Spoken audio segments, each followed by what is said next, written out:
There's nothing sweet about these 16, according to reports. 16 high schools in Northern Virginia have now admitted to not notifying students of their national merit scholarships. The number growing after Loudoun County added an additional school to the list, while Prince William County added 2 more as well. We're going to bring in our panel to discuss. Republican strategist Brian Seichik and host of Tony Katz Today and Eat, Drink, Smoke, Tony Katz. Tony, it seems, it reminds me a little bit of the drip, drip, drip of the Biden document scandal, the drip, drip, drip of more schools in Virginia saying, oops, due to a mistake, we forgot to actually award students who deserve to be awarded with national merit recognition. More drip, drip, drip to come? So I don't actually put this in the drip, drip, drip category, because with the Biden administration and the classified documents, one could argue that it's just simply incompetence. But in the case of the schools here, not informing students that they've gotten this achievement, therefore they can utilize that and maybe get a leg up on the competition because of the work they've done, this falls into the category of the ends justify the means. If you're somebody who believes in equity and plays into the bigotry of DEI, this is standard practice. It has to be. The only way you can get equity is to ensure that everybody is equal. What they don't accept, or what they don't admit to you, me, and we, is that means pushing everybody down. These students earned the commendation. They earned this opportunity. And what they were told by not letting them know is that, yeah, you may have gotten this, but it hurts these other students, and we have to equalize this playing field. So this is absolutely concerted effort, ends justify the means, and so this is just a simple rational playing out of something they already believe in.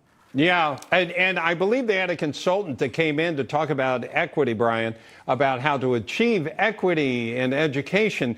And you could argue, when I first heard the story, Thomas Jefferson in the Fairfax County School District, I thought, well, that sounds fishy, maybe. But then it extended to some other high schools, including Langley High Schools, where I have daughters that graduated. And then it extends to Loudoun and then to Prince William. So it's like, okay, where was the meeting? When did they have the meeting? This kind of thing didn't just happen, Brian. Well, I agree with Tony here. This is really just the latest manifestation of wokeness. This is the left's opportunity for equity of outcome rather than equity of opportunity. I mean, these kids worked really hard to win this award, and to be denied that in an effort to not make other kids feel bad and to give them potentially give them an opportunity to take advantage of this is really sad and disappointing. I'd like to be outraged by this. I would like to show outrage, but it's so hard when it's one story after another of, again, this manifestation of wokeness. And it's really so disappointing. And it's why folks are telling, having enough of these schools. We're seeing it in school choice. Governor Reynolds announcing a big school choice program and a big push in Iowa. Arizona last year expanded their school choice program. People have had enough of this agenda pushed by public schools. Yeah. In Arizona last year, it was not a great election in November, but one shining spot was the Secretary of Public Instruction, his campaign. He took a very novel approach. He focused on test scores and made the whole campaign about raising test scores and had a very successful day. Right. Yeah, and instead of equity of outcome. Exactly. And speaking of equity of outcome and punishing high achievers and trying to make everybody on a quote unquote level playing field, but as you pointed out, Tony, pushing everybody down, right on cue, a new poll asking Americans, is the United States heading towards socialism? And the results might be surprising. 51% yes, the United States is heading towards socialism.